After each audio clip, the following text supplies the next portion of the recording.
airport. Even though our weather's really nice today, the weather everywhere else is having an impact. Absolutely. And there's also construction on the way there, so you're definitely going to want to check the airport. You're going to want to check the traffic, and you're going to enjoy the weather on the way there. Look at the views already coming out of our several sky cams across the county. Beautiful views, lots of sunshine out of Borrego Springs early this morning. Here's a closer look at Mount Soledad, where dozens of people will go out later this afternoon to honor the fallen. Looks like there's already some people up on the mountain right now. Temperatures in La Jolla are at 61 degrees. The wind is fairly calm. If you want to catch the sunset tonight, it's going to be just before 7:50. Waking up around the rest of the county, it is 58 degrees in Oceanside, 59 in Del Mar, 57 in Escondido. Warner Springs, you're waking up to 44 degrees. Our South Bay waking up to 60 degrees, 62 in Borrego Springs. That marine layer, those low clouds that we're waking up to in our inland and coastal communities, they're already going to start pushing towards the coastline as early as 9 o'clock this morning. Looks like they're really going to be hugging the coastline by 10 o'clock. And we're going to clear to some partially cloudy conditions along the coast today with mostly sunny conditions inland.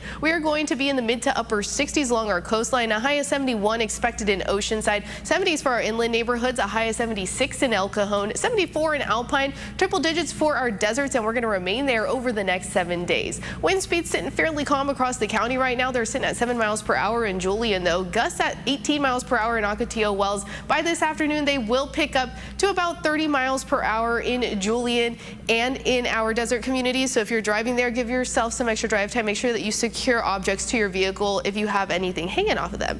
Along our coastline over the next 7 days, we're not going to see too much change. And if you are headed out to the several ceremonies across the county, we are going to be at 63 degrees when that Fort Rosecrans ceremony begins at 10 o'clock this morning. If you're headed out to Mount Soledad this afternoon to honor the fallen, you're going to expect temperatures at about 66 degrees. Lows over the next 7 days are going to be in the upper 50s. Taking a look in our inland neighborhoods, we will peak out at about 75 degrees by Wednesday of this week. Lows are going to be in the mid 50s. Our mountain communities, we're going to be at 76 degrees by Thursday, 77 by Saturday. Lows are going to be in the upper 40s, low 50s. And for our deserts, like I mentioned, we're going to be in the triple digits over the next 7 days. It's going to be fairly hot by Thursday, 103 degrees, and we will remain there through Sunday. So make sure you're staying hydrated out there. Wear sunscreen. Taking a look at our roadways early this morning, time is 6:18. You see there's not too much traffic on the 805. This is our backyard camera, and we're at full freeway speeds if you're heading in from the 15 southbound or the 5 southbound from the Oceanside area early this morning. There is an obstruction in the road. There's some debris off of the 8 hitting eastbound near the Waring Road exit, so give yourself some extra drive time in that area. It doesn't look like it's impacting speeds too much. We talked about giving yourself some extra drive time if you're headed towards the airport because there is construction in the area. There is also a crash on the 805 south near the Governor Drive area.